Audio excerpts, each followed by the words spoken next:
Hey Gearheads, thanks for tuning in. On this episode of Dan's Garage, Dan brought home another car from Virginia.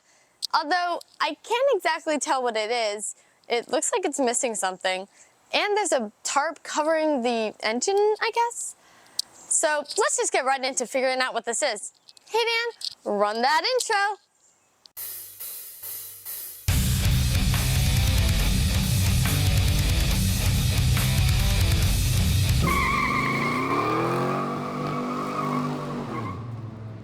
So this is a 67 Chevelle, like mine. It's a Super Sport.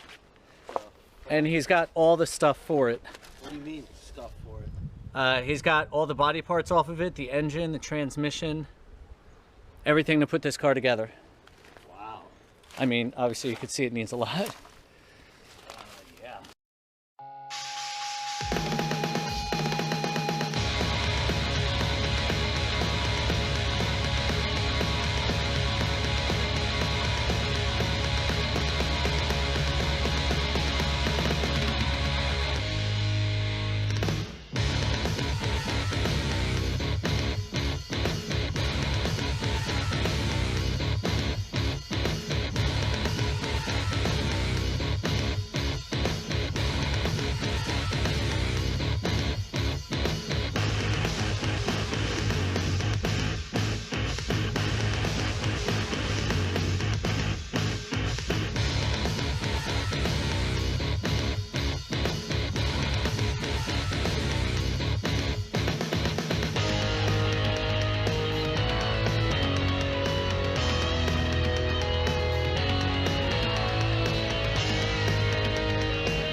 All right guys, well, I don't know if you can see that sky, but it's getting a little dark and it looks like it's gonna storm. And I'm running out of line for the weed whacker because I have none. I didn't bring any with me. Not smart, right? So I think I'm gonna just lop what I can. I'm gonna head out of here before it gets too dark and I can't see because we're in the forest. There ain't no lights, as you can tell. So I'm gonna go and I'll come back and we'll be right back.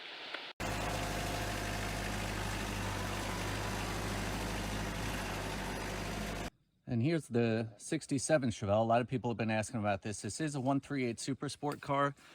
It doesn't have anything on it right now, but Willie says somewhere on this property is everything for this car. So we're gonna have to look around and see what we can find. And we'll get it moved and see what we can put together and get it for sale. It doesn't even have the dash or steering column. It's got some pedals in there. There's a transmission, but it's an automatic, not from this car. There's a drum. And has a trunk lid. So this one will be interesting to see if we can find all the parts.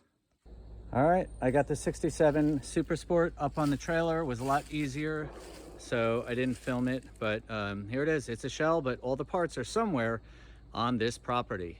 But you can't come here because no trespassing. Survivors will be prosecuted. Oh. More footage coming up for the 67 Super Sport.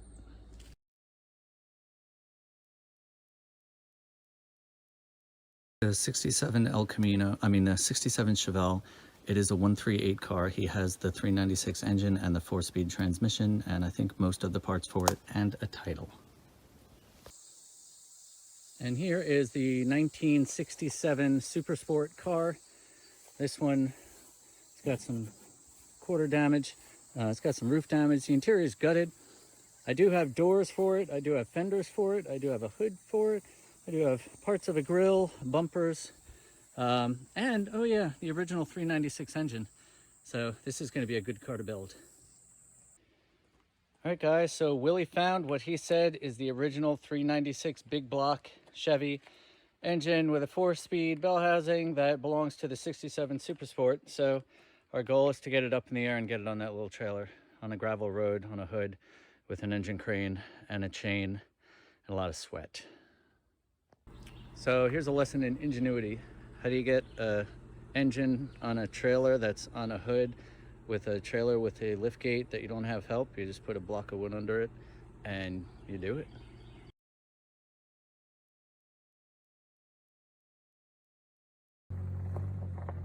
All right, guys, I got the next car on the trailer. I'm in Virginia heading home. Got some extra parts for it.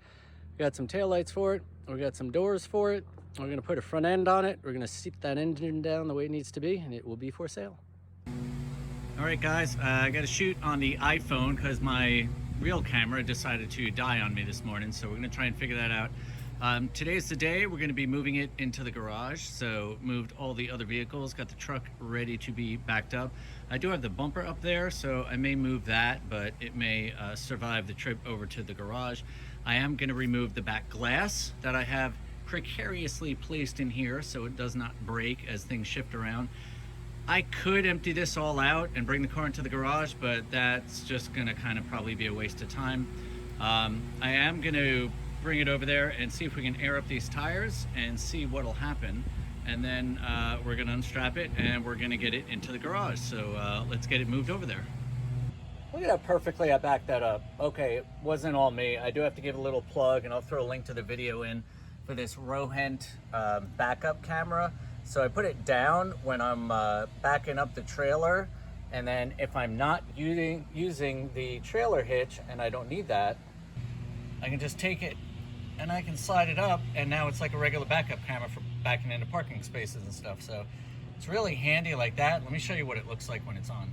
So here's the view on the monitor, and of course you do have a bunch of settings. You can hook up multiple cameras.